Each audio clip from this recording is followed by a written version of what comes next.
वन्द्यां श्रीगुरुरा श्रीयुता पदकारा श्रीगुरुना वैष्णवांश्च श्रीरूपसाग्रजाता सहगणो रघुनाथान्वितं सजीवं साद्वैतं सावधूतं परिजनसहितं श्रीकृष्ण चैतन्य देवं श्री राधा कृष्ण पादना सहगण ललिता श्री विशाखा सखींतांश्च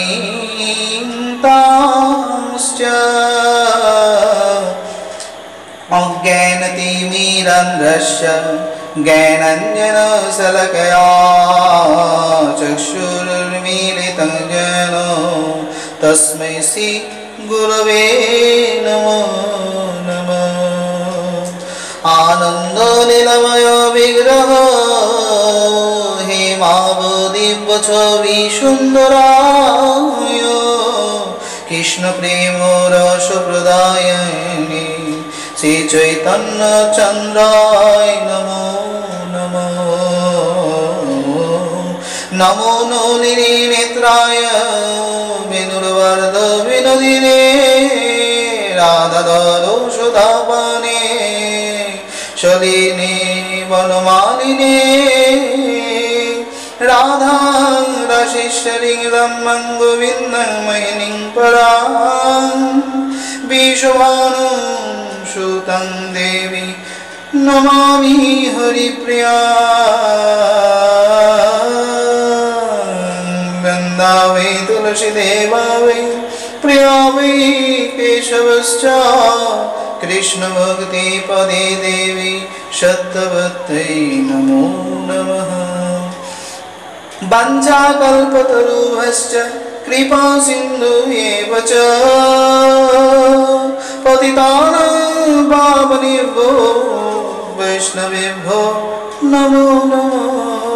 हरे कृष्ण कृष्ण कृष्ण हरे हरे हरे राम राम राम हरे हरे। नमस्कार, सकले मिले श्रीमद् आनंद तत्व तथा कृष्ण तत्व श्रवण करছেন। आशा करी सुधा अमृत पान करছেন। आज আমরা কৃষ্ণ তত্ত্ব পর্ব 27 নম্বরে এসে উপনীত হলাম। শ্রীকৃষ্ণের গোটা জীবনটা এবং তার জীবনে করা লীলাময় লীলা তথ্যগুলো এই কৃষ্ণ তত্ত্ব পর্বের মাধ্যমে আপনাদের কাছে পরিস্থাপন করার সংকল্পবদ্ধ। ইতিপূর্বে পরমেশ্বর ভগবান শ্রীকৃষ্ণ তার লীলা পরিপূর্ণ করেছেন। নরনারায়ণ রূপে তিনি যখন গিয়েছেন তখন তাকে ফিরে আসতে বলেছেন মহাবিষ্ণু। ভূভার হরণের কাজ প্রায় সম্পূর্ণ হয়েছে, তাই দেবতারাও তাকে ডেকে নিয়েছেন। পরমাত্মা শ্রীহরি চলে যাবেন। এখন প্রায় মনোমুগ্ধ অবস্থায় সমস্ত স্ত্রীরা প্রভুকে পেয়ে আনন্দ পেতেন। কখনো কখনো স্ত্রীরা পরমেশ্বর ভগবানের সঙ্গে কত রকম আনন্দ করতেন তা তারা ভাবতে শুরু করেন। গন্ধর্বগণ যখন আনন্দের সঙ্গে মৃদঙ্গ, পবন, অন্যান্য সমস্ত বাদ্য বাজাতেন, স্তব গান গাইতেন, তারা কতই না খুশি হতেন। কৃষ্ণের সঙ্গ করে তাদের জীবনে পরম সুখ হয়েছে। তারা প্রতি মুহূর্ত ভগবান শ্রীকৃষ্ণকে লাভ করেছে। এ সাধারণ কোনো কথা নয়। অতীব সৌভাগ্যের ফলেই এমনটি সম্ভব। সকল প্রস্ফুটিত যৌবনা সুন্দরী রমণীগণ তাদের প্রত্যেক প্রাসাদে ভগবান শ্রীকৃষ্ণের সাথে খেলা করতেন, কখনো তার সাথে কথোপকথন করতেন, কখনো তার সাথে পরিহাস করতেন। কত আনন্দ তাদের জীবনে ছিল। লক্ষ্মীপতি সকল ঐশ্বর্য সমৃদ্ধ ছিলেন। শ্রেষ্ঠ বিষ্ণুগণের উত্তম পরমেশ্বর ভগবান শ্রীকৃষ্ণ। সেই প্রভুর স্মরণ পাওয়ার পরে তাকে ছাড়া থাকা এ যে কত বড় কঠিন, তা এখন তাদের হৃদয়ে বেশ অনুভূতি হচ্ছে। স্বভাবত তারা সেই জলক্রিয়ার কথা এখনো ভুলতে পারেনি। ফুলমালা গেঁথে নিয়ে ভগবানের গলে দিয়ে সেই আনন্দের কথা এখনো তারা ভোলেনি। যদিও প্রত্যেকের ঘরে 10টি করে পুত্র লাভ হয়েছে, তদিও তাদের মধ্যে এখনো প্রভুকে পেয়ে তৃপ্তি মেটেনি।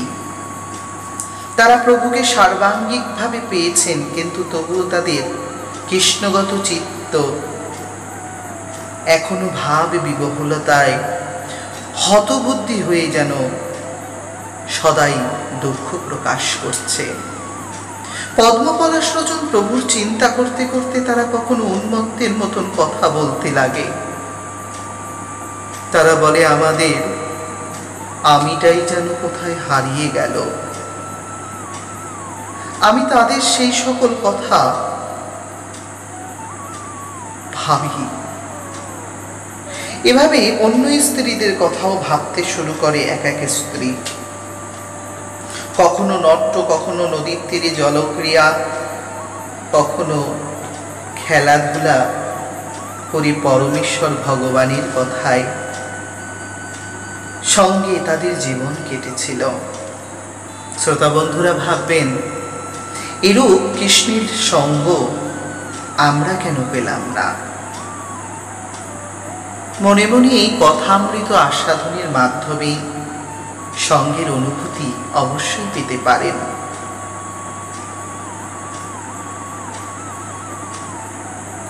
রানীরা সকলে মিলে একের পর একের সাথে বিলাপ বকছে। সে সময় একটি কুররি পাখি ছুটে এসেছে।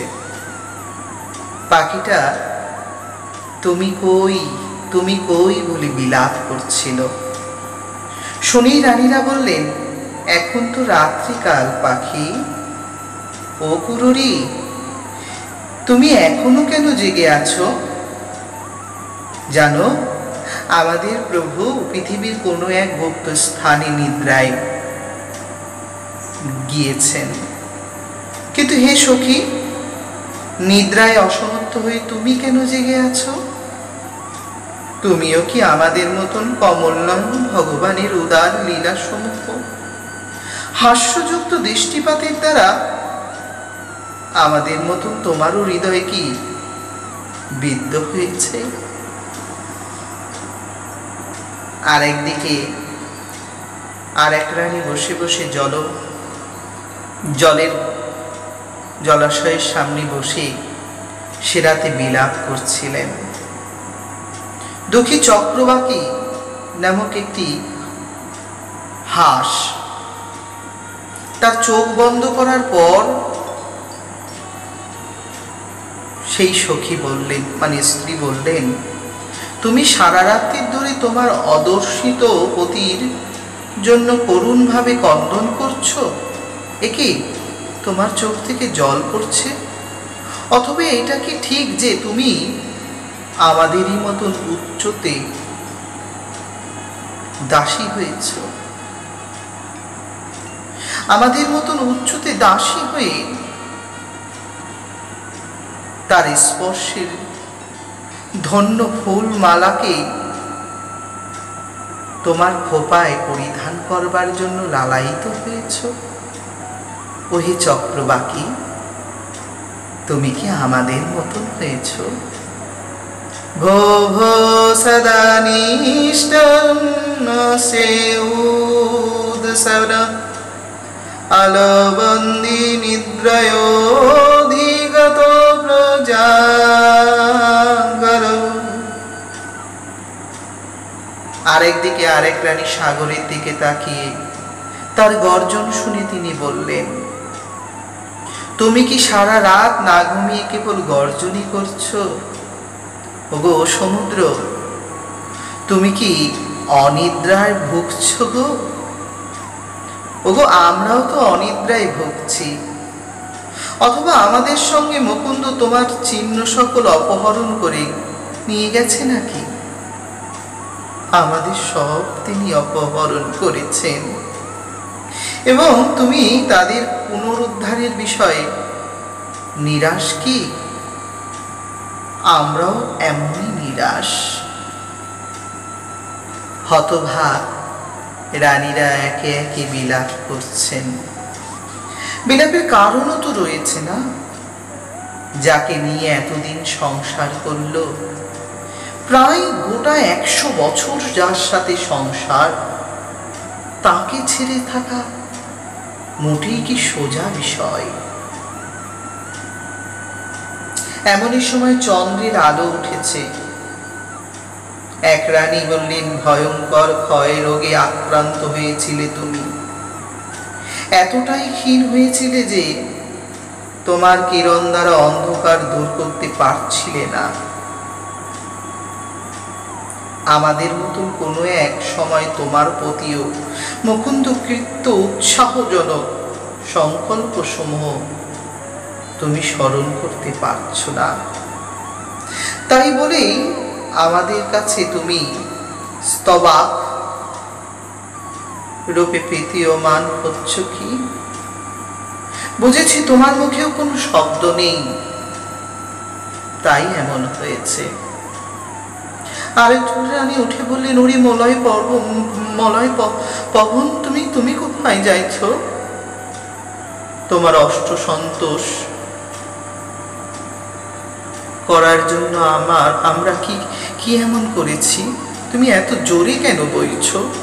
তুমি আমাদের উপরে কি অসন্তুষ্ট হয়েছ? গোবিন্দের কটাক্ষ দৃষ্টিপাত দ্বারা ইতিমধ্যেই বিদীর্ণ আমাদের হৃদয়ে তুমি কি আমাদেরকে প্রেরণ করছ, নাকি আমাদেরকে তুমিও ভর্ৎসনা করছ?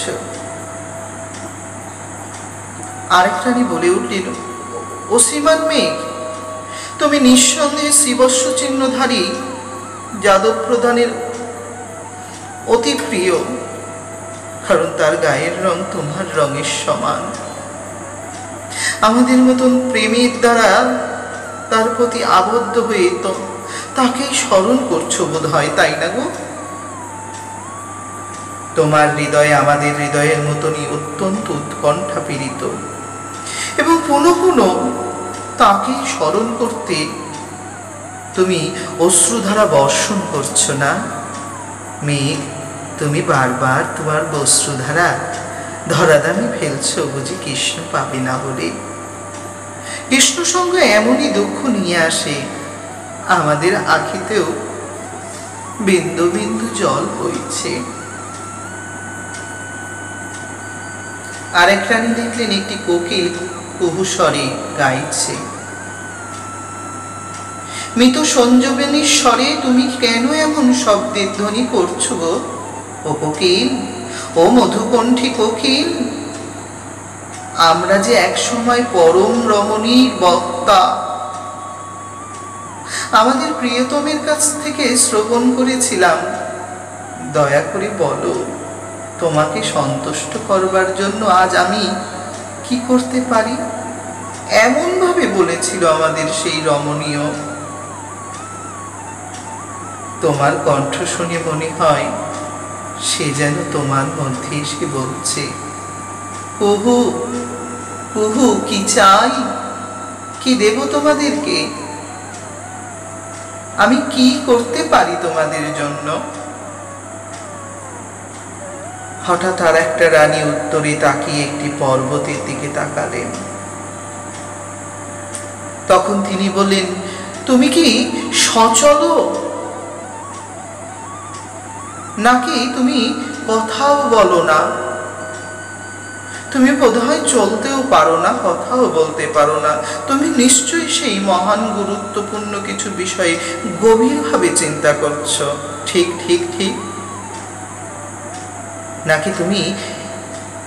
নাকি তুমি কি আমাদের মতন বসুদেবের প্রিয় পুত্রের পাদোদয় তোমার স্তনে ধারণ করার আকাঙ্ক্ষা করছো, তাই অপেক্ষা করছো স্থির হয়ে? আমরাও করছি। এমন সময় সাগর পত্নী নদীর দিকে তাকিয়ে আরেকজন বললেন, তোমার হ্রদ এখনো শুকনো হয়েছে কি? শুকিয়ে গেছে? হায়, তোমার জল শূন্য রূপে কিশোর হয়েছে, এবং তোমার পদ্মে সম্পদ অদৃশ্য হয়েছে। তোমার মধ্যে যে পদ্মগুলো ফুলে ফুটতো সেগুলো আর নেই। তাহলে কি তোমার আমাদের মতনই দশা হয়েছে গো, যে আমরা আমাদের হৃদয়ে প্রবঞ্চনাকারী সেই মধুমতি তথা মধুপতি আমাদের প্রিয়তম স্বামীর প্রেমময় দৃষ্টিপাতের অভাবে কিশোর হয়েছি। আমরা শুকিয়ে যাচ্ছি তাকে না পেয়ে, তাকে না দেখে। এমন সময় হংসরাজকে দেখে আর একজন রানী বললেন, এখানে উপবেশন করছো, তুমি কি দুধ পান করছো? সুরবংশে আমাদের প্রিয়জনের কিছু সংবাদ প্রদান করো। আমরা জানি তুমি তার দূত। সেই অদৃশ্য ঈশ্বর ভালো আছেন তো আমাদের সেই বিশ্বাস তুমি পূর্ণ করো। অবিশ্বস্ত সখা, দীর্ঘদিন পূর্বে আমাদের বলার কথাগুলি এখন স্মরণ করে আমাদের মন। আমরা তো তখন বুঝিনি তিনি দিয়ে প্রাণ নিয়ে নেবে। শ্যাম বিনে নাই আর ভালো লাগে মন, শ্যামী মোদের জপ তপ, শ্যামী মোদের ভজন, শ্যামী মোদের জীবন জীবন। শ্যাম তুমি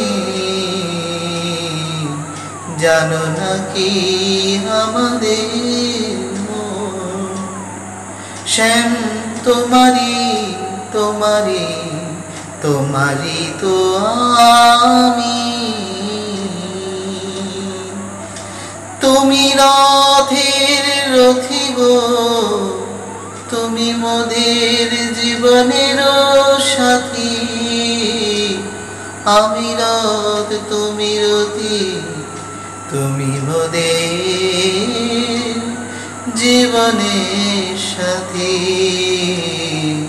তুমি ভজন, তুমি ভক্তি, তুমি জ্ঞান, তুমি মুক্তি। শ্যাম তোমারি তোমারি তোমারি তো আমি। তুমি আমার, আমি তোমার, তুমি আমার, আমি তোমার বলে স্বীকার করো না গো তুমি। আমি তো তোমারি শ্যাম, আমি তো তোমারি। লতা যেমন জড়ায়ে রাহি তরুরে, আমি তেমন জড়ায়ে রই তোমার চরণে। লতা যেমন জড়ায়ে রই তরুরে, আমি তেমন জড়ায়ে রই তোমার চরণে। তুমি মাতা, তুমি পিতা, তুমি বন্ধু, তুমি ভ্রাতা, তুমি ভক্তি, তুমি মুক্তি, তুমি মোর প্রেম শক্তি। তোমারি তোমারি তো আমি,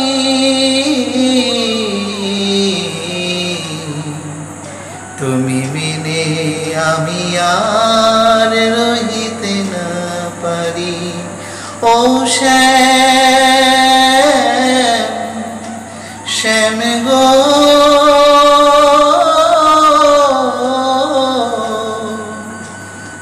বাড়ি বিনে নির্জন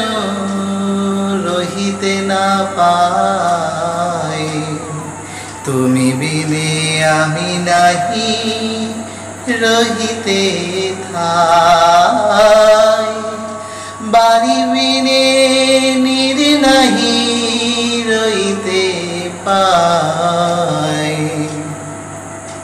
তুমি বিনে আমি নাহি রহিতে ঠাই।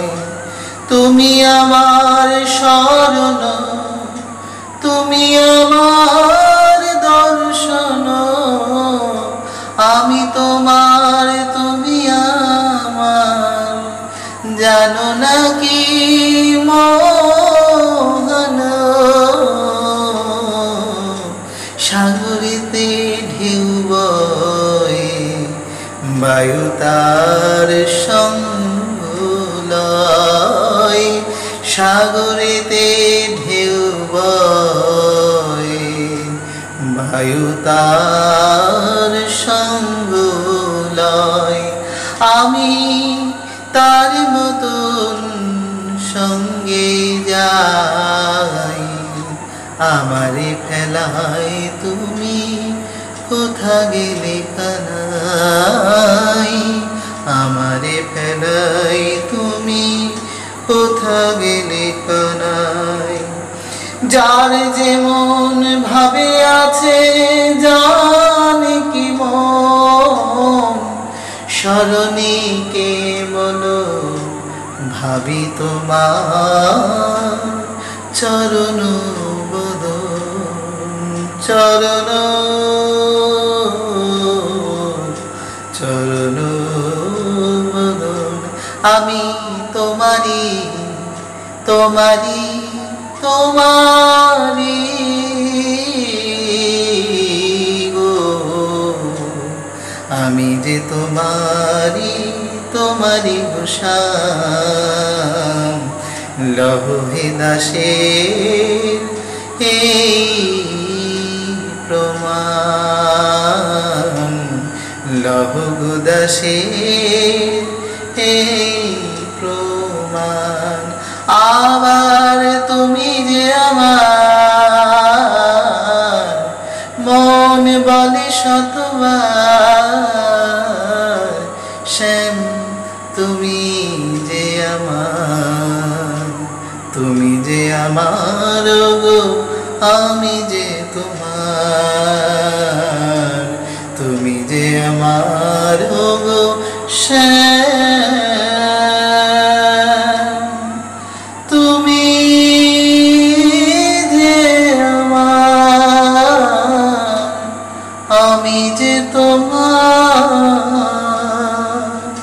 আমি আমি আমি তোমারি তোমারি তোমারি গো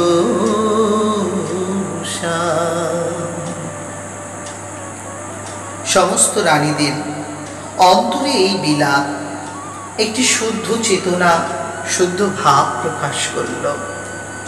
প্রেমময়ী ভাবে প্রকাশিত সকল স্ত্রীগণ একে একে অন্তরের ভাব থেকে নয়নের জলে প্রিয়তমা পত্নীরা সকলেই শোক বিবাহুল হলেন। বিরহ যতনা অনেক বড় কষ্ট দেয়, তাই তারা অসংখ্য সঙ্গীতের অসংখ্যভাবে শ্রীমান ভগবানের স্তুতি কীর্তন করলেন। যার কথা শ্রবণ করে সেই রমণীদের হৃদয়ে বলপূর্বক আকর্ষিত হতো, সেই প্রভুর গান গেয়ে তারা প্রত্যক্ষ দর্শন করার আকাঙ্ক্ষা করতে থাকলেন। সেই সকল শুদ্ধ পরমানন্দকর প্রেমময়ের সঙ্গযুক্ত সদ্গুরুকে উপযুক্ত সেবা করতে তারা যে তাকে হারিয়েছে এ বিষয়ে তারা তপস্যা চর্চার বর্ণনা করতে শুরু করলেন। তারা এভাবেই গুরুরূপী গোবিন্দকে অনুসরণ করলেন। উল্লেখ এভাবেই ভগবত ভক্তির কৃষ্ণ সঙ্গের আনন্দ সে সময় তারা সকলে লাভ করেছিলেন। ক্রমাগত তাদের ঘরে একের ঘরে বহু শক্তির প্রকাশ হয়েছিল। পরমেশ্বর ভগবান শ্রীকৃষ্ণ প্রত্যেক স্ত্রীর সাথে সৎ নিষ্ঠাপূর্ণ সমব্যবহার করেছিলেন। তিনি যথেষ্ট রত্ন সদস্যতা রমণীদের মধ্যে প্রধান 8 জন রমণীর মূল রমণী রুক্মিণী এবং সমস্ত রমণীদের ইতিপূর্বেই সেই পুত্রগণ সহ দান করেছেন। প্রত্যেকের ঘরেই 10টি করে পুত্র। তারা যথেষ্ট উন্নত, যাদের প্রচেষ্টা কখনো ব্যর্থ হতো না। সেই সমস্ত কৃষ্ণের পুত্ররা ছিলেন আরো অনেক উন্নত। প্রথম যে সমস্ত পত্নীদের গর্ভে 10টি করে পুত্র জন্মেছিল, তারা সকলেই কৃষ্ণ সম ছিলেন। যদিও সেই পুত্ররা পরম মঙ্গলময় প্রদাত্তা। সকল পুত্রদের মধ্যে 18 জন পুত্র ছিলেন মহাকীর্তিশালী মহারথ। তারা ছিলেন পরম মঙ্গলময় ভগবানের সমতুল্য, যাদের নাম শ্রবণ না করলে ধর্ম অসম্পূর্ণ থাকে। তাই কিছুটা নাম আমরা শ্রবণ করব। প্রথমত তাদের একজনের নাম প্রদ্যুম্ন, অনিরুদ্র, তৃতীয় হল দীপ্তিমান, চতুর্থ ভানু, পঞ্চম শাম্ব, ষষ্ঠম মধু, সপ্তম বৃহদ্ভানু, অষ্টম চিত্রভানু, নবম বিক, দশম অরুণ, একাদশ পুষ্কর, দ্বাদশ বেদবাহু, ত্রয়োদশ শ্রুতদেব, চতুর্দশ সুনন্দ, পঞ্চদশ চিত্রবাহু, ষষ্ঠদশ বিরূপ, অষ্টদশ কবি এবং নবদশ নাগরথ। এই সপ্তদশ কবি, নবদশ, অষ্টদশ হল নাগরথ। এই 18 জন ছিলেন পরম পূর্ণ ভগবান শ্রীকৃষ্ণের পুত্রীদের শক্তি। যদিও মধুদিতি শ্রীকৃষ্ণের এই সমস্ত পুত্রীদের মধ্যে অন্যতম একজন রুক্মিণীর পুত্র প্রদ্যুম্ন ছিলেন। সে পূর্ণ কৃষ্ণের মতন ছিলেন। প্রদ্যুম্ন রুক্মির কন্যাকে বিয়ে করেছিলেন, মানে তার মামার মেয়েকে, যার নাম রুক্মিবতী। তারই গর্ভে জন্মগ্রহণ করেছিলেন 10 সহস্র হস্তির ন্যায় শক্তিশালী অনিরুদ্র। তিনি পরম শক্তিবান ছিলেন। রুক্মির দহিত্র অনিরুদ্র অর্থাৎ রুক্মির নাতনিকে অনিরুদ্র পরবর্তীকালে বিবাহ করেছিলেন। তার নাম ছিল রচনা। তা থেকে বজ্র নামে একজন পুত্র জন্মগ্রহণ করেছিলেন, যিনি যদুগণের গদা যুদ্ধের পরেও জীবিত অল্প কয়েক বছরের মতন একজন ছিলেন। সেই অল্প কয়েক বছরে অল্প কয়েকজনের মধ্যে একজন তিনিই ছিলেন। বজ্র তার যে পরস্পর বংশ করেছিলেন তার একটু কথা আপনারা শুনুন। বজ্র থেকে প্রতিবাহু জন্মগ্রহণ করে এবং তার পুত্র, প্রতিবাহুর পুত্র ছিল সুবাহু, সুবাহের পুত্র ছিল শান্তসেন এবং শান্তসেন থেকে শতসেনের জন্মগ্রহণ হয়েছিল। এই কুলে কোনো দরিদ্র, অল্প সন্তানযুক্ত, স্বল্পায়ু, দুর্বল, ব্রাহ্মণ্য সংস্কৃতি এবং প্রতি উদাসীন কেউ জন্মগ্রহণ করেনি। এরা সকলেই সকল শক্তির অধিপতি ছিলেন। যদুবংশের অসংখ্য কীর্তিমান মনুষ্যদের জন্মগ্রহণ হয়েছিল। এমনকি 10 সহস্র বৎসরে তাদের সকলকে গণনা করে কেউ শেষ করতে পারবে না। 10 সহস্র বছর, এই 10,000 বছর ধরে যদি কেউ গণে তাহলে তার বংশের বর্ণনা শেষ করতে পারবে না। বিশ্বস্ত সূত্র থেকে জানা গিয়েছে যে তার সন্তানদের শিক্ষা দেওয়ার জন্য শিক্ষক নিয়ন্ত্রণ করা হয়েছিল 3,88,00,000। এই 3,88,00,000 শিক্ষক নিযুক্ত করা হয়েছিল। পরমেশ্বর ভগবান শ্রীকৃষ্ণের অর্থাৎ উগ্রসেনের একাকী এক পদ্ম যাদবদের মাঝে এই এক পদ্ম অর্থাৎ 10 লক্ষ ত্রিঘাত, এর সংখ্যাটা হচ্ছে 30 লক্ষ কোটি। 30 লক্ষ কোটি যাদবদের উগ্রসেনের বংশধর হয়েছিল পরবর্তীকালে।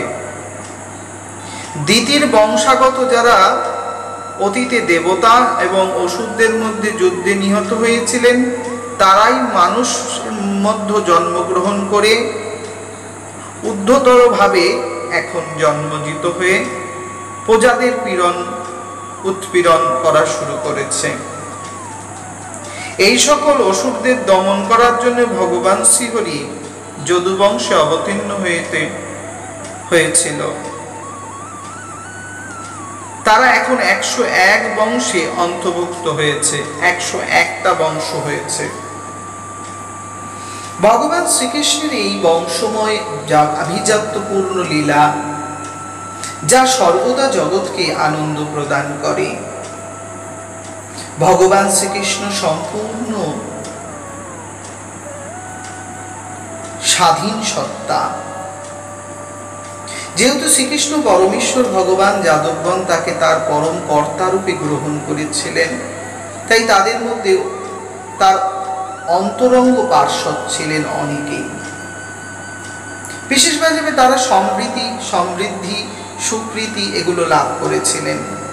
বিষ্ণুগণ কৃষ্ণা চেতনায় এতটাই মগ্ন থাকতেন যে তারা শয়নে, উপবেশনে, ভ্রমণে, কথোপকথনে, ক্রিয়ায় বা স্নানে নিজেদের থেকে তাকে ভুলে থাকতে পারতেন না।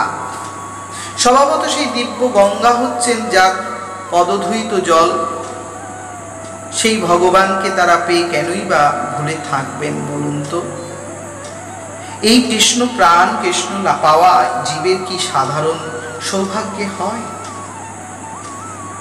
সর্বশক্তিমান পরমেশ্বর ভগবান সকলের মঙ্গলকামী, তিনি সকলের জন্য সমান। সমস্ত জীবের আশ্রয়স্বরূপ দৈবকী পুত্র রূপে পরিচিত যদুদের সভাপতি, নিজ বাহু দ্বারা অধর্ম নাশকারী, স্থাবর জঙ্গম সমস্ত জীবের অমঙ্গলহারী, মধুর হাস্য মুখের দ্বারা ব্রজবনিতাদের কামবর্ধনকারী সেই কৃষ্ণচন্দ্রের জয়যুক্ত হন এমনটি কেনই বা ভাববেন না? যদুদের শ্রেষ্ঠ শ্রীকৃষ্ণ তাদের প্রতি ধর্মের রক্ষা করার জন্য যতগুলো নিয়ম, যতগুলো নীতি তা তিনি করেছেন, তা তিনি পালন করেছেন। নিত্য বর্ধিত নিষ্ঠার সঙ্গে ভগবান মুকুন্দের বিষয়ে যারা শ্রবণ করেন, কীর্তন করেন, তার মাধ্যমে তাদের জীবনে অবসম্ভাবী মৃত্যুর প্রভাব রহিত হওয়া সম্ভব। এই জড়জগতে পরমেশ্বর ভগবানকে না জানলে, পরমেশ্বর ভগবানকে পূর্ণরূপে না বুঝলে তার জীবনী সম্পূর্ণরূপে সঞ্চিত হবে না। এভাবে পরমেশ্বর ভগবান শ্রীকৃষ্ণ তার লীলা পরস্পর একের পর এক চালাতে থাকলেন। পরমেশ্বর ভগবান গোবিন্দ তার বংশের পরিস্থিতি সম্বন্ধে অবগত। মনে মনে এবার তিনি একটু চিন্তিত। যদিও পরমেশ্বর ভগবান ফিরে যেতে হবে তার নিজালয়ে, তাই যাদবদের পরিবৃত্ত হয়ে বলরাম সহিত ভগবান শ্রীকৃষ্ণ বহু দৈত্য বধ করেছিলেন। তাতে পৃথিবীর ভূভার হরণ হয়েছে, লাঘব হয়েছে বটে, কিন্তু নিজ বংশের ভার থেকে কি করে তিনি বংশকে রক্ষা করবেন? কুরুক্ষেত্রের যুদ্ধে তিনি 18 অক্ষণীয় সেনা বিপক্ষে অন্যদের সেনা সকলকে জগৎ সংসার থেকে জমপুরীতে পাঠিয়েছেন। সেই সময় তিনি যথেষ্ট নীতি পরায়ণ ধর্মরাজ যুধিষ্ঠির পক্ষ নিয়েছিলেন। দুর্যোধন প্রভৃতি সমস্ত কপট দ্রুত ক্রিয়াবিধি অবহেলা তিরস্কারকারী, দ্রৌপদীর কেশ আকর্ষণকারী, এদের সবার বিনাশ হয়েছে। একে একে সবাই বিনাশ প্রাপ্ত হয়েছে, পৃথিবীর ভার মুক্ত হলো। কিন্তু দাদা, দাদা বলরাম দাদা, তুমি বলো তো, সত্যি কি ভার মুক্ত হয়েছে? এখনো যে পৃথিবী ভার স্বরূপ হয়ে উঠেছে। নিশ্চিহ্ন করার উদ্দেশ্যে আমরা এসেছিলাম, পৃথিবীকে আমরা হালকা করব। পুরুষোত্তম ভগবান নিজে এমনটি ভাবতেন। সুরক্ষিত যদু বংশের উপযোগ এবং সেই উপযোগ দেখে তিনি অবাক হয়ে গেলেন। তিনি চিন্তা করলেন, কেমন করে এই অন্ধপ্রেম স্বরূপ সংসারকে আমি কিভাবে বিলুপ্ত করব। সেবত অবস্থায় পরমেশ্বর ভগবান শ্রীকৃষ্ণ ভীষণ চিন্তিত। বলরামের সাথে বসে তারা চিন্তায় বেশ খানিকটা ডুবলেন। যদুবংশ ধ্বংস করতে হবে, এই নিয়ে তাদের চিন্তা হলো। তখন তিনি বললেন, দাদা, বাঁশ গাছে বাসে বাসে যখন বায়ুতে কর্ষণ হয়, কর্ষণে অগ্নি উৎপন্ন হলে পরে সংঘর্ষণের ফলে সেই বাঁশ গাছ পুড়ে ছাই হয়। এই বংশ ধ্বংস করার জন্য এমন পদ্ধতির ব্যবহার করা উচিত। যদিও পরম নিয়ন্তা আগে থেকেই সেটা ভেবে রেখেছেন। বলরামের সম্মতি নিয়েই বৈষ্ণব ব্রাহ্মণ মণ্ডলীদের তিনি ডেকে এনেছেন। তারা ছলনাকোপে অভিসম্পাদ দান করবে। সেখানে অনেক দামি নামী বৈষ্ণব তথা ঋষিবর্গ এসেছিলেন। সে সময় যারা যারা এসেছিলেন তারা সকলেই অনেক উচ্চস্তরীয়। তারা তখন সেই সময়ে সেই সমস্ত অবস্থা সম্বন্ধে অবগত হলেন। সন্দেহের তুলহতশ্রী হয়ে যারা মত্তে কর্তব্য পালন করে, তাদের এই রকম পরিস্থিতি উৎপন্ন হয়। স্বভাবত সেই ব্রহ্মসাপ ভগবান নিজের বংশে টেনে নিলেন। এখানে সেই ব্রহ্মসাপটি এমন ভাবে হলো যা আপনি ভাবলে অবাক হয়ে যাবেন। পরমেশ্বর ভগবান নিজেই এনাদেরকে আহ্বান করেছিলেন। বিশ্বামিত্র, অসিত, কর্ণব, দুর্বাসা, ভৃগু, অঙ্গিরা, কশ্যপ, বামদেব, অত্রি, বৈশিষ্ট্য, একদা নারদ মুনিও একসাথে সেই কল্যাণময় দ্বারকা ভূমিতে পরিভ্রমণ করছিলেন। এমনই সময় ঋষিবর্গদের দর্শন করে প্রণাম শ্রদ্ধা দেওয়ার জন্য ভান করে যদুবংশের এক কুমারগণ ছুটে এলেন। কুমার বালকদের মধ্যে জাম্বুবতীর পুত্র শাম্ব পেটের মধ্যে একটি কাঁসার থালা বেঁধে নিয়ে এসে বলতে লাগলেন মেয়েদের মতন সেজে, যে আমার ছেলে হবে না মেয়ে হবে বলুন তো মুনিবর। ক্রীড়াচ্ছলে এমনভাবে বলতে থাকলে মুনিবর্গের পাদস্পর্শ করে তিনি কপট বিনয় দেখাতে থাকলেন, মানে একেবারে সে যেন ভান করলেন। পণ্ডিত ব্রাহ্মণগণ সুশীল ছিলেন, তারা ত্রিকালজ্ঞ ছিলেন, বিষয়টা জানতেন। তাই বললেন, গর্ভবতী না হয়েও আমাদের কাছে এমন প্রশ্ন করছো, তোমার কিছুই হবে না। তোমরা আসলে জানোই না, তোমরা ভণ্ড তপস্বী। এমনভাবে ভর্ৎসনা করলেন মুনিদের। তখন খুব রুষ্ট হয়ে মুনিরা একত্রিত হয়ে বললেন, হ্যাঁ, তোমার গর্ভে লোহার মুষল জন্মাবে, আর এই মুষলে তোমাদের বংশ ধ্বংস হয়ে যাবে, তোমাদের সর্বনাশ হবে। তখনই ভয়ে কাঁপতে থাকলেন, পেটের মধ্যে হাত দিয়ে দেখলেন, ওমা, সত্যিই তো কিছু নেই, আমাদের সত্যিই কি এমনটি হবে? খানিকের মধ্যে বংশধ্বংসের মুষলটি প্রশোভিত হলো। ভীত সন্তুষ্ট বালকগুলি তাড়াতাড়ি তারা যেন শাম্বকে সঙ্গে করে নিয়ে ছুটে এলেন। বাস্তবিক তারা সেখানেই একটি লোহার মুষল দেখতে পেলেন। যদুবংশের কুমারগণ বলল, হায় হায়, আমরা এ কি করলাম? আমরা কি হতভাগ্য! আমরা সাধু সন্তের সাথে এই খেলার পরীক্ষা ছল করলাম।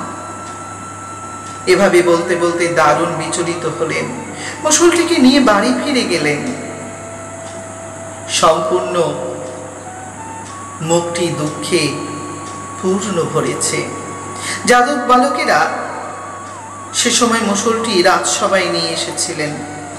রাজসভায় ও উগ্রসেনকে বললেন কি ঘটেছিল সে সময়। উগ্রসেন বললেন, তোমার পিতাকে বলার দরকার নেই, তোমরা এটি কি কাজ করো, এটি তোমরা সমুদ্রের পাড়ে ঘষে চূর্ণ করে ফেলে দাও, তাহলেই ব্যাপারটা মিটে যাবে। উগ্রসেনের নির্দেশ অনুসারে সেটিকে চূর্ণ করা হয়। চূর্ণের পরি অংশে শেষটা একটু বড় অংশ থাকে আর বাকিগুলো গুঁড়ো হয়ে যায়। সেই লৌহ চূর্ণ সমুদ্রের পাড়ে ফেলে দেওয়া হয়। আর এদিকে ওই লোহার যে টুকরোটুকু যেটা অবশিষ্ট সেটা একটি মৎস্যজীবী মাছ খেয়ে নেয়, অর্থাৎ একটা রাঘব বোহাল মাছ সেটা খায়, এটা মৎস্যজীবী জালে পড়ে। ওদিকে ওই চূর্ণ ফেনায় পরিণত হয় এবং তা থেকে লোহার যে চূর্ণের গুঁড়োগুলো ছিল সেই খণ্ডগুলো থেকে একরকম এরকা নামক নলখাগড়া কাঠি ঝোপ সৃষ্টি হয়। আর ওই প্রত্যেকটা ঝোপের একটা একটা কাঠিতে এক একজন যাদবের মৃত্যুবান রকিয়ে আছে। মৎস্যজীবীদের জালে সেই মাছটি যখন ধরা পড়ে, সমুদ্রের মধ্যে সেই মাছটিকে নিয়ে মাছটিকে একজন পেটের মধ্যে দেখতে পেলেন লৌহখণ্ডটি। সেই লৌহখণ্ডটি মাছটিকে যিনি বানাচ্ছিলেন তিনি জরাবেদের স্ত্রী ছিলেন। তিনি সেটাকে আঁচলে বেঁধে নিয়ে জরাবেদের কাছে সেটা পৌঁছে দেন এবং সেটাকে জরাবেদ তার ফলায় আটকে নিয়েছিল। পরমেশ্বর ভগবান সমস্ত ঘটনাবলী বৃত্তান্ত সবই জানতেন, সম্পূর্ণ অবগত ছিলেন। তিনি পারতেন ব্রহ্মশাপ নিবারণ করতে, কিন্তু তিনি চাইলেন না, বরং তিনি নীরব রইলেন। মহাকালরূপী অভিপ্রকাশ তিনি সানন্দে এই সমস্ত ঘটনাবলী অনুমোদন করেছিলেন। পরমেশ্বর ভগবান তার কাজ পূর্ণ করল। ভগবান সচ্চিদানন্দ সর্বশক্তিময়, সফল জীবের পরম মঙ্গল প্রদত্তা। এভাবেই পরমেশ্বর ভগবান তার লীলা প্রসার করতে লাগলেন। এখন যে তাকে চলে যেতে হবে, তাই লীলায় তার কাজ তাকে শেষ করতে হবে। কুরুশ্রেষ্ঠ ভগবান শ্রীকৃষ্ণের দর্শন লাভে লালসানী নারদ মুনি একদিন তার রাজপ্রাসাদে ফিরে এলেন। আবার মাঝে মাঝে তিনি আসতেন। নিরন্তর ভগবানের বাসভূমি দর্শন করার আনন্দে তিনি দর্শন করতেন। ভগবান মুকুন্দের পদারবিন্দে কোনো রকম প্রণাম আরাধনা করেই তিনি আজ চলেছেন বসুদেবের নিকট। বসুদেব যখন কিনা নারদ মুনিকে দর্শন করলেন, তিনি চলে যাচ্ছেন দেখে তখন তিনি তাকে বললেন, আপনি এখানে আসুন মহাবল, কৃপা করে আমার প্রণাম গ্রহণ করুন, আমার কিছু জিজ্ঞাসা আছে, একটু উত্তর দেবেন। হে প্রভু, সন্তানদের কাছ থেকে পিতার পরিদর্শনের মতন আপনার এই পরিদর্শন সকল জীবের কল্যাণ নিমিত্ত। আপনি উত্তম শ্লোকের মার্গী, আপনি উত্তম শ্লোক প্রদর্শন করান। ভক্তগণের সঙ্গে সঙ্গে মহাকৃপা সহিত আপনি জগৎকে সহায়তা করেন। অহৈতুকী কৃপা আপনার মধ্যে আছে। দেবতাদের আচরণে প্রাণীদের জীবনে সুখ দুঃখ উভয় ঘটে থাকে, কিন্তু আপনার মতন মহর্ষির কার্যকলাপের ফলে সকল জীবের সুখ প্রদান হয়। স্বভাবত আপনি পরম কৃপালু। মনুষ্য যেভাবে দেবতাদের আরাধনা করে, দেবতারাও সেভাবে অনুরূপ ফল প্রদান করে। মানুষের ছাড়ার মতন দেবতাদের কর্মের তারার মধ্য অনুসারে কৃপা করেন। মানুষ যতটা চায় ততটাই পায়, আর দেবতা যতটা পায় ততটাই দেয়। এভাবেই কৃপা চলেছে। পৃথিবী আমার বিগত এক জন্মে আমি পরমেশ্বর ভগবান শ্রী অনন্ত দেবের আরাধনা করেছিলাম। আমি আগের জন্মে সেই আরাধনা করে একমাত্র মুক্তি প্রদান করতে পারে সেই পরমেশ্বর ভগবানকে আমি আরাধনা করেছিলাম, কিন্তু তাকে দেখে আমার আকাঙ্ক্ষা হয়েছিল একটি সন্তান লাভের। সেই আকাঙ্ক্ষার ফলে মুক্তি লাভের জন্য যে আরাধনা করতে পারিনি আমি, সেই আরাধনা আজও আর আমার হয়নি। এভাবে আমি মায়ায় বিভ্রান্ত হয়েছিলাম। হে পরম প্রিয় সুব্রতধারী, আপনি প্রতিজ্ঞা পালনে আপনি সর্বদাই অবিচল থাকেন।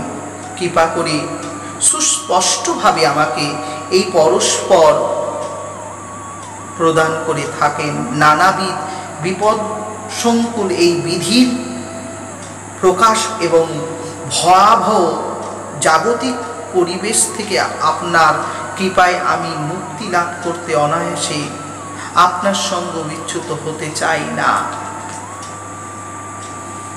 এভাবেই নারদ মুনিকে কিছু বলেছিলেন। সে সময় কথা শুনে নারদ মুনি খুব খুশি হলেন। স্বভাবত নারদ মুনির মনে খুব আনন্দ এলো। তিনি তখন বললেন, আপনি ভালোই প্রশ্ন করেছেন, কিন্তু আপনার এই প্রশ্ন জীবের মঙ্গল নিয়ে আসবে। যথার্থ প্রশ্ন আপনি করেছেন। ভগবানের উদ্দেশ্যে সেই ভক্তি সেবা নিবেদনের মূল্য এতই গভীর যে তা অনুশীলনের ফলে সমগ্র বিশ্ব ব্রহ্মাণ্ড পরিশুদ্ধ হয়ে ওঠে।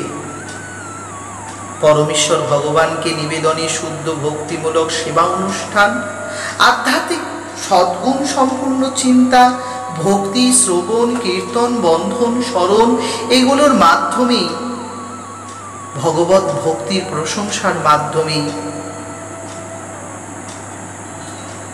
যাদের মধ্যে ভক্তি উৎপন্ন হয় তারাই পরিপ্রকাশ প্রাপ্ত হয়। ভগবান সকলের মঙ্গল প্রদাতাকারী, তিনি পরম কল্যাণ পদ। তাকে ডাকা মাত্রই তিনি জীবের মঙ্গল করেন। ভাগবত ভক্তি ব্যাখ্যার কথা উদ্দেশ্য মুনি ঋষিরা মহাত্মারা বিশেষ বিচার করেছিলেন। সেক্ষেত্রে একজন মহারাজের কথা আপনাকে বলি, ইতিহাসে খুব প্রাচীন।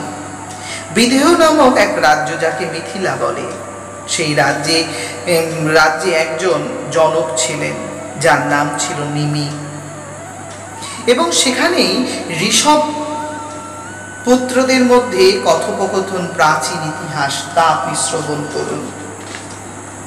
ইতিপূর্বে ঋষভদেব, যিনি স্বয়ম্ভু মনুর এক পুত্রের নাম ছিল মহারাজ প্রিয়ব্রত, প্রিয়ব্রতের পুত্রের মধ্যে একজন পুত্র ছিল, তার নাম আগ্নিধ্র। আগ্নিধ্রের পুত্রের নাম ছিল নাভি, এবং তার পুত্রের নাম ছিল ঋষভদেব। ঋষভদেবের স্বভাবত 100 পুত্র ছিল। 100 পুত্রের মধ্যে জ্যেষ্ঠ পুত্র যে ছিল, সে ছিল ভরত। পরবর্তীকালে সেই ভরত হয়েছে। আর তাদের মধ্যে 99 জন পুত্র আরো ছিল। তবে তাদের মধ্যে প্রথম যে আরো 9 জন পুত্র, তারা হয়েছিলেন যোগেন্দ্র, নবযোগেন্দ্র। আর বাকি 80 জন পুত্র, তারা সকলেই ছিলেন ব্রাহ্মণ, এবং ব্রাহ্মণত্ব পিতৃআদেশ পালন করে জীবন কাটাতেন। যদিও ঋষভদেবের বড় পুত্রের নামে এই ভারতবর্ষের নাম হয়েছে ভারতবর্ষ। এবৎস উন্নত নামে প্রসিদ্ধ হয়েছিল।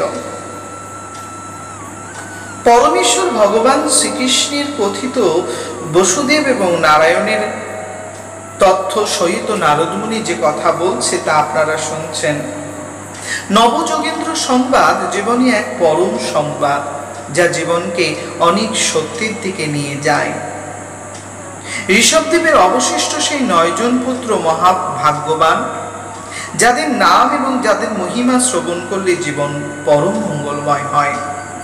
তারা ওই নিমি নামে যে রাজা ছিলেন, তিনি যজ্ঞ করছিলেন। সেই যজ্ঞের সময় তারা দিগম্বর, অর্থাৎ তাদের পরনে কোনো বস্ত্র নেই। তারা যেখানে সেখানে ভ্রমণ করতে পারে, এমনকি ভারতবর্ষের 9টি দ্বীপে পর্যন্ত তো যেতে পারেনি, তাতে কোনো সমস্যা নেই। তার থেকেও আরো অধিক স্থানে তারা যেতে পারে।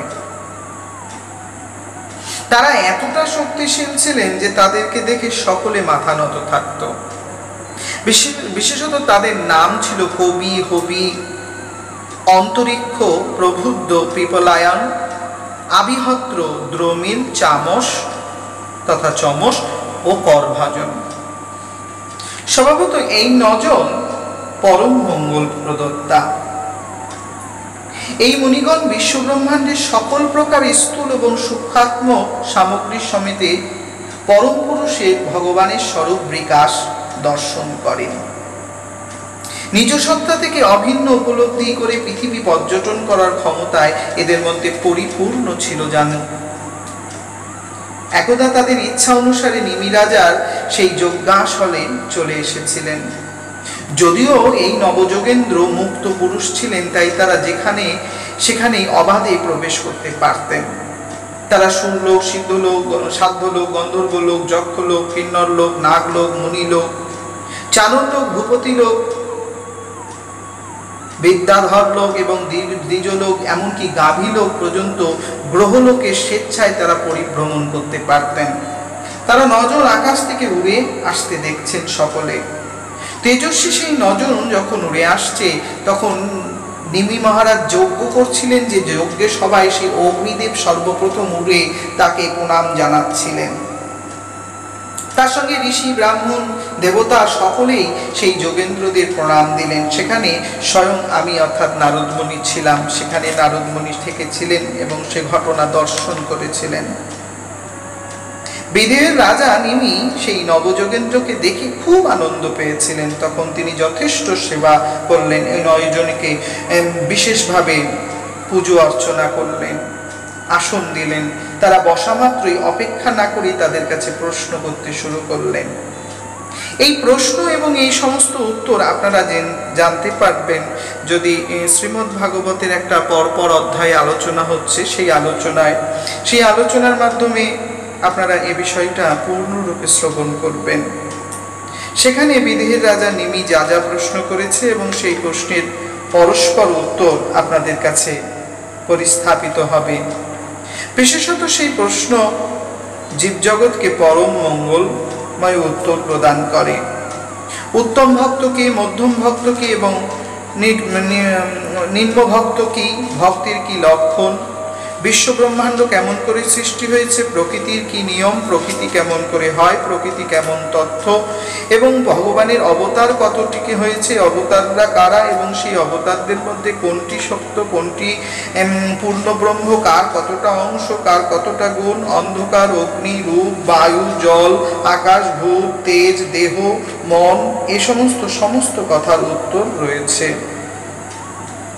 স্বভাবত এই সমস্ত উত্তর সাধারণ কোনো পাঠের সবাই আলোচনা হয় না এবং মায়ার কবল থেকে কি করে মুক্তি লাভ করা যায় সে বিষয়ে এখানে বিশেষ জ্ঞান দান করা হয়েছে। এখানে চমস নামক প্রভু বলেছেন, গুরুদেবের শরণাগতি, বৈষ্ণবের শরণাগতি, বৈষ্ণব সেবা বিহীন অন্য কোনো সেবায় কোনো গুণ উৎপন্ন হয় না। শ্রবণং কীর্তনং ধ্যানং হরে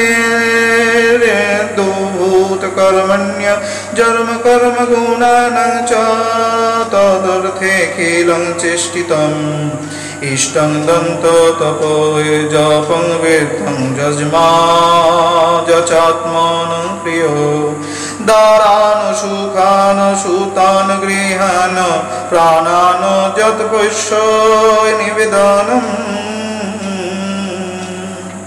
এমনই নবযোগেন্দ্রের বিশেষ আলোচ্য বিষয় আপনারা ওইখানে শ্রবণ করতে পারবেন। পরমেশ্বর ভগবান শ্রীকৃষ্ণের কৃপায় কৃষ্ণতত্ত্ব পর্ব 27 আপনারা এখন হরিকথা শুনছেন। আজকের হরিকথা আপনাদের হৃদয়ের মণিকোঠায় একটু একটু করে স্থির বুদ্ধিতে স্থান প্রাপ্ত হবে আমি আশা করি। পরমাত্মা গোবিন্দের কৃপা এবং পরমাত্মা গোবিন্দের ইচ্ছাই এই লীলা পূর্ণরূপে আস্বাদন করাচ্ছিলেন নারদ মুনি বসুদেবের কাছে। বসুদেব এই লীলার কথা শ্রবণ করছিলেন পরম সৌভাগ্যে। বসুদেব অবাক এবং আনন্দ চিত্তে এই সমস্ত বর্ণ আশ্রম থেকে শুরু করে দীক্ষা অনুষ্ঠান, নীতি, বর্গ সমস্ত বিষয় তিনি সেখান থেকে জানতে পেরেছিলেন। উদ্দেশিত পরমত ভক্তি এবং ভক্তিপথের সমস্ত গুণ এবং রজ শত তম গুণ জড়জাগতিক সমস্ত বিষয়ে তিনি একটু একটু করে নয়, পূর্ণরূপে সম্পূর্ণ শিক্ষা গ্রহণ করেছিলেন। বিপুল সম্পদ, ঐশ্বর্য, পারিবারিক অভিজাত শিক্ষা, দীক্ষা, ত্যাগ, শৌর্য ইত্যাদি সমস্ত কিছু শিক্ষাই তিনি সেই নবযোগেন্দ্র সংবাদ থেকে লাভ করেছিলেন। শ্রদ্ধালু ভক্তগণ, অনুরোধ করছি আপনারা ভাগবতের অধ্যায় হিসেবে 2 থেকে 5 এবং 6 অধ্যায় পর্যন্ত শুনলেই এই বিষয়টি সম্পূর্ণরূপে জানতে পারবেন, যেখানে নবযোগেন্দ্র সংবাদের পরিপূর্ণ অর্থ আপনারা জানতে পারবেন। তথ্যজ্ঞ পরমেশ্বর ভগবান শ্রীকৃষ্ণের কৃপায় নিমির প্রশ্নে বিভিন্ন যুগের প্রতিটি পরমেশ্বর ভগবান কি এবং কোন কোন রূপে তিনি আবির্ভূত হয়েছেন, কি কি নামে তিনি ধরে বিশেষভাবে জগতে প্রচার হয়েছে, সেখানে ঋষভদেবের কথা আছে, সেখানে ভগবানের নরনারায়ণ ঋষি রূপের কথা আছে। নরনারায়ণ ঋষি হলেন সাক্ষাৎ পরমেশ্বর ভগবানের অবতার। যখন নরনারায়ণ ঋষি উভয় দুজনে এক অঙ্গ হয়ে এক জায়গায় বাস করছিলেন, তখন তাকে কামদেব এবং দেবতারা, ইন্দ্র সবাই মিলে তাকে হারাতে এসেছিলেন। যখন তারা হারাতে আসলেন, কিন্তু তারা তখন সেই অনেক অপ্সরাদের নিয়ে এসে নরনারায়ণ ঋষিকে ব্যস্ত করেছিলেন। কিন্তু ব্যস্ত করলে কি হবে, নরনারায়ণ ঋষি সেই ব্যস্ততা কোনো কাজেই লাগলো না, বরঞ্চ নরনারায়ণ ঋষি বললেন, আসুন কামদেব, রতি, আমাকে আপনাদের বান মারুন এবং আপনারা যা চান তাই করুন। কামদেব এবং রতি তাকে তো স্পর্শও করতে পারলো না, শেষে কিনা ক্ষমা চাইলেন, প্রভু অপরাধ মার্জনা করুন। ভগবান শ্রী চরণারবিন্দে প্রণাম চাওয়া মাত্রই তিনি বললেন, ঠিক আছে, তবে তোমরা খানিকক্ষণ অপেক্ষা করো। তখনই স্বয়ং সেই মহাযোগী তার নিজের দেহ থেকে এক অপূর্ব সুন্দর অপ্সরাদের তৈরি করলেন, যাদের দেখে কামযুক্ত হলেন সমস্ত দেবতারা। তখন তাদের মনে ইচ্ছে হলো ওই সুন্দরীদের নিয়ে যাব। তাদের মধ্যেই একজনের নাম ছিল উর্বশী। উর্বশী সে সময় সেই তার দেহ থেকেই আবির্ভূত হলেন। এইভাবে পরম আনন্দময় তথ্যে পরিপ্রকাশ সেই কথা সৃষ্ট হলো। ভগবানের শক্তির কাছে আর কারো শক্তি কোনো সাধ্য লাভ করে না। প্রকৃতপক্ষে তিনি পরম ব্রহ্ম সচ্চিদানন্দ, তিনি পরম আনন্দ প্রদত্তা, যিনি সকল জীবের মঙ্গল প্রদান করেন। নেমিরাজার যে সমস্ত মিথিলায় যা যা শ্রবণ করেছিলেন, সমস্ত শ্রদ্ধাপূর্ণ সহিত তা শ্রবণ করিয়েছিলেন এবং সেটি শ্রবণ করে বসুদেবের মনে খুব আনন্দ উঠেছিল। বসুদেব সেবামূলক নীতিকথা এবং তার সেই সমস্ত সবিস্তার অনুরোধ এবং অনুতথ্য শ্রবণ করে খুব আনন্দ পেয়েছিলেন এবং ধীরে ধীরে তিনি মুক্ত হয়ে পরমেশ্বর ভগবানের উদ্দেশ্যে তিনি গমন করতে শুরু করেছিলেন। কথিত পরমেশ্বর ভগবান শ্রীকৃষ্ণ এই লীলা সম্বরণ করবেন।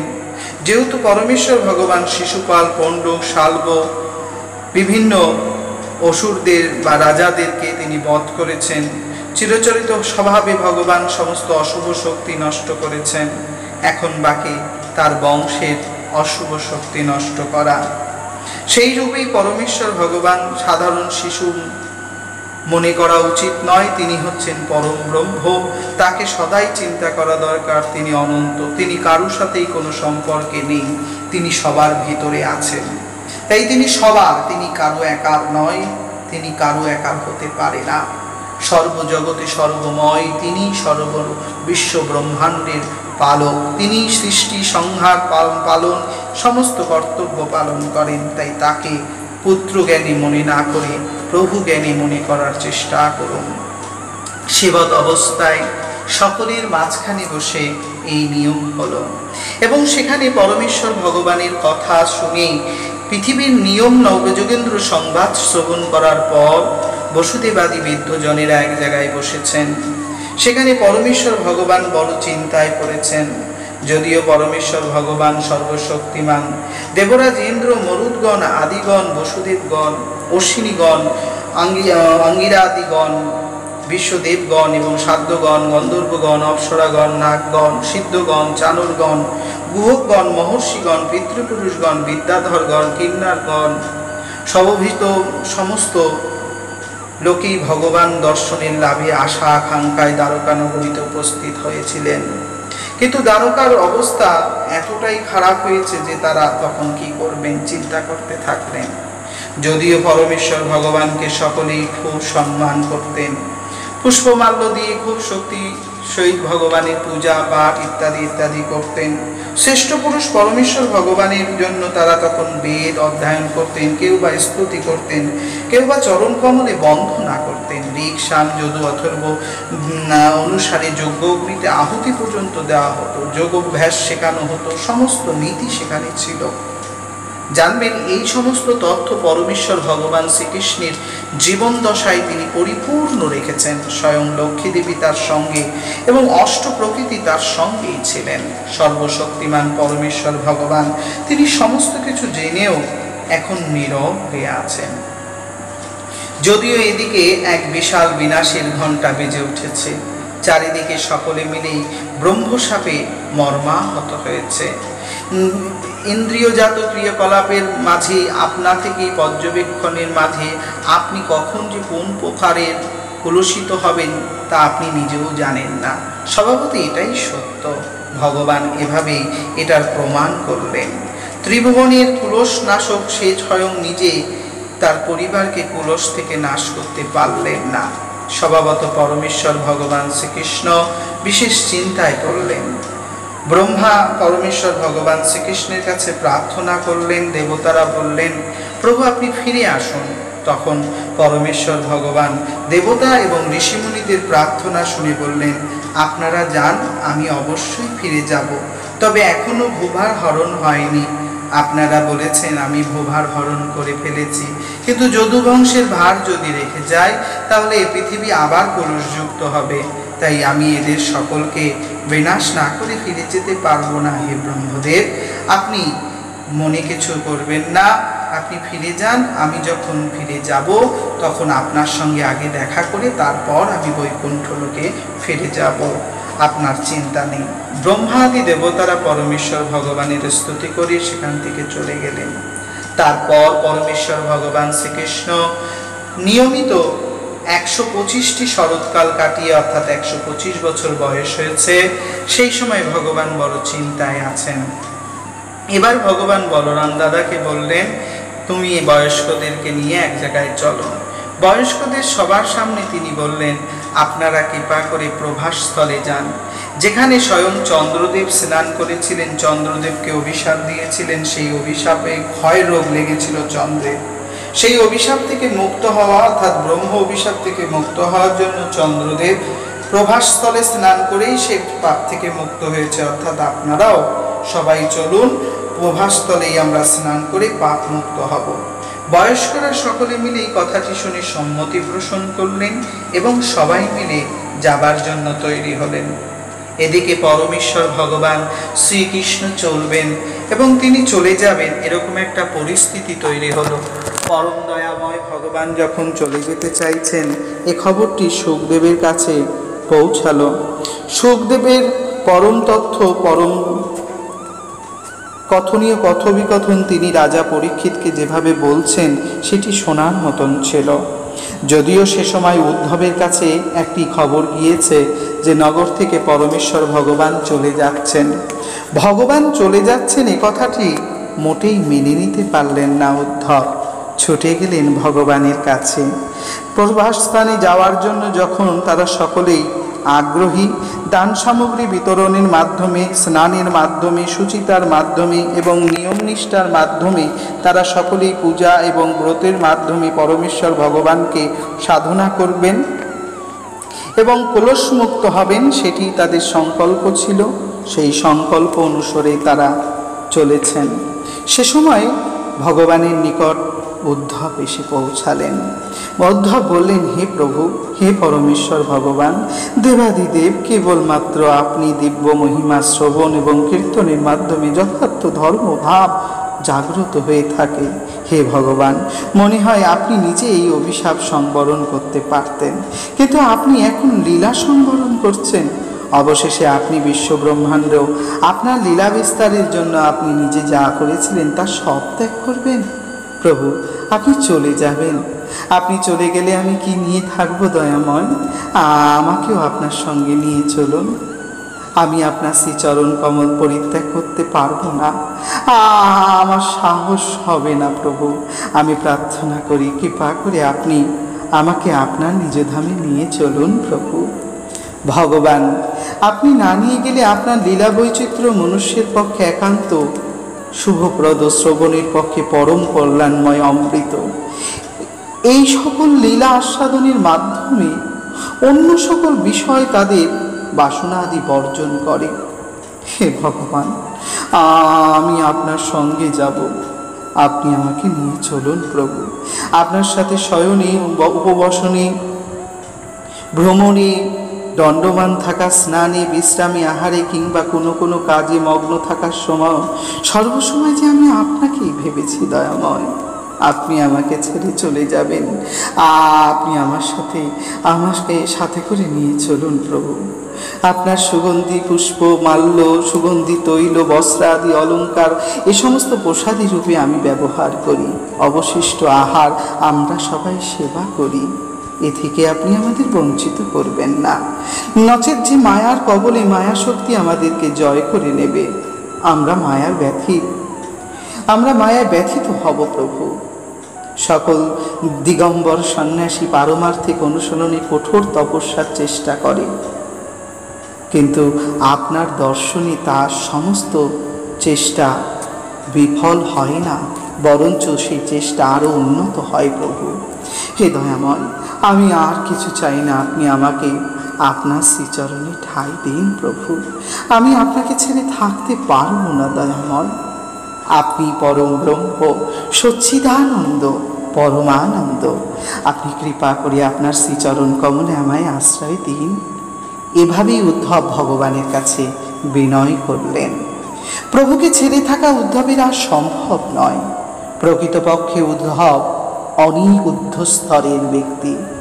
উদ্ধব মানে হলো ঊর্ধ্বমুখী, যার ভাব, যার ভক্তি ঊর্ধ্বে ধাবিত, যার ভাবনা ভগবৎ চরণে ধাবিত, সেই উদ্ধব। আজ সেই উদ্ধব জেগে উঠেছে প্রাণীর ভালোবাসাময় ভক্তি নিয়ে। প্রভুকে ছাড়া তার পক্ষে সম্ভব নয়। তাই উদ্ধব ভগবানের কাছে বলছেন। ভগবান উদ্ধবকে বললেন, উদ্ধব আর বেশি দিন বাকি নেই, 7 দিন পরে আমার সমস্ত সঙ্গিনীদের আমি সমুদ্রের জলে নিমজ্জিত করব। তাই তুমি বদ্রিকা আশ্রমে চলে যাও, সেখানে বসে শুদ্ধ সাধনা করো। তুমি সেখানে বসেই তোমার শেষ দিন কটা পরম আনন্দে কাটাও। উদ্ধব এ কথা শুনে আরও দুঃখে মর্মান্বিত হলেন। উদ্ধব বললেন, না প্রভু না, আপনি নিজে ব্রহ্মশাপ খণ্ডন করতে পারেন, তবে কেন এই অভিশাপ আপনি বহন করছেন? প্রভু বললেন, উদ্ধব, অপমান করলে সেই অপমানই পাপ হয়, আর সে পাপ খণ্ডন করলে এ জন্মে রেহাই পেলেও পরজন্মে ভোগ করতে হয়। তুমি নিষ্পাপ, তুমি কলস মুক্ত, তাই তুমি এক্ষুনি ফিরে যাও তোমার ভজন স্থলে। উদ্ধব বললেন, না প্রভু, আমি আপনাকে ছেড়ে যাব না। আমার প্রতি মন সমর্পণ করার প্রয়োজন এমন কিছু আমাকে বলুন, যা আমি সমর্পণ করলে আপনি বড় খুশি হবেন। অবশেষে ভগবান শুরু করলেন 6ষ্ঠ অধ্যায় থেকে প্রায় আরও 18টি অধ্যায়, গীতার থেকেও আরও মূল্যবান আলোচনা। এগুলো ভাগবত ডেসক্রিপশনে আছে, অধ্যায় অধ্যায় আলোচনা আপনারা শুনবেন। আশা করি কৃষ্ণতত্ত্ব পর্ব 27 আপনাদেরকে হরির নামামৃত সুখ দিলেও। সবাই ভালো থাকবেন, হরিকথা শুনবেন। বাঞ্ছা কল্পতরুশ্চ কৃপা সিন্ধুএব চ পতিতানাং পাবনেভ্যো বৈষ্ণবেভ্যো নমো নমঃ। ইয়া যত বৈষ্ণবাছো সবাই করে নমস্কার। এতে অপরাধ যেন না হয় আমার, হইয়াছেন হবেন যত গৌর ভক্ত বৃন্দ। একবার রাধা কৃষ্ণ প্রেমানন্দে বল রাধে গোবিন্দ। জয় জয় শ্রী রাধে শ্যাম।